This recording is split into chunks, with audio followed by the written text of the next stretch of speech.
যুক্তরাষ্ট্র ও ইরানের মধ্যে চলমান সংঘাত বন্ধে পাকিস্তান এখন সবচেয়ে গুরুত্বপূর্ণ পক্ষ।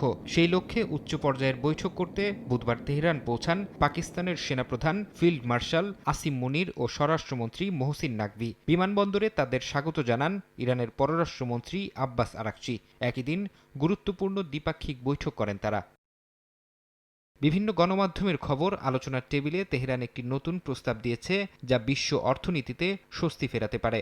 ইরান জানিয়েছে একটি চূড়ান্ত চুক্তিতে পৌঁছানো গেলে হরমুজ প্রণালীর ওমান অংশ দিয়ে আন্তর্জাতিক জাহাজগুলোকে বিনা বাধায় চলাচলের সুযোগ দেয়া হবে। গেল ২৮ ফেব্রুয়ারি যুদ্ধ শুরুর পর থেকে প্রণালীটির নিয়ন্ত্রণ নিয়ে যে অচলাবস্থা তৈরি হয়েছিল, এই প্রস্তাব তা নিরসনের প্রথম দৃশ্যমান পদক্ষেপ। বর্তমানে প্রায় ২০০ জাহাজ এবং হাজার হাজার নাবিক পারস্য উপসাগরে আটকা পড়ে আছেন। কূটনৈতিক অঙ্গনে এখন আলোচনার কেন্দ্রে ইরান যুক্তরাষ্ট্র পরবর্তী সরাসরি সংলাপের স্থান ও সময়। হোয়াইট হাউস জানিয়েছে দ্বিতীয় দফার এই বৈঠক ইসলামাবাদেই অনুষ্ঠিত হতে পারে। যুদ্ধবিরতির মেয়াদ বাড়াতে যুক্তরাষ্ট্র আনুষ্ঠানিকভাবে অনুরোধ করেছে, এমন খবর সত্য নয় বলেও দাবি মার্কিন প্রশাসনের। We feel good about the prospects of a deal. The president mentioned that in his interview yesterday, and it's obviously in the best interest of Iran to meet the president's demands. I think he's made his red lines in these negotiations very clear to the other side, and so we are continuing to see how these conversations go. শান্তি আলোচনা এগিয়ে নেয়ার মধ্যেই ইরানের ওপর অর্থনৈতিক চাপ বাড়িয়েছে যুক্তরাষ্ট্র।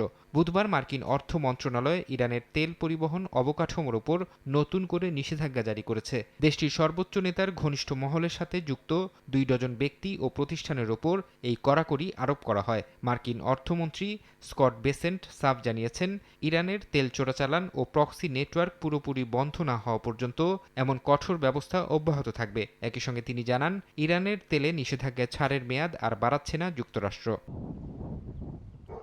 তবে চুক্তির পথে সবচেয়ে বড় বাধা হয়ে দাঁড়িয়েছে ইসরায়েলের অবস্থান। ইসরায়েলি সামরিক বাহিনী জানিয়েছে তারা রাজনৈতিক নির্দেশনায় আপাতত যুদ্ধবিরতি পালন করলেও আলোচনার প্রতিটি মোড় পর্যবেক্ষণ করা হচ্ছে। তারা হুঁশিয়ারি দিয়ে বলেছে, যে কোনো মুহূর্তেই আবারও ইরানে শক্তিশালী এবং দ্রুত হামলা শুরু করতে পুরোপুরি প্রস্তুত আইডিএফ। ফারহাদ চৌধুরী, সময় সংবাদ।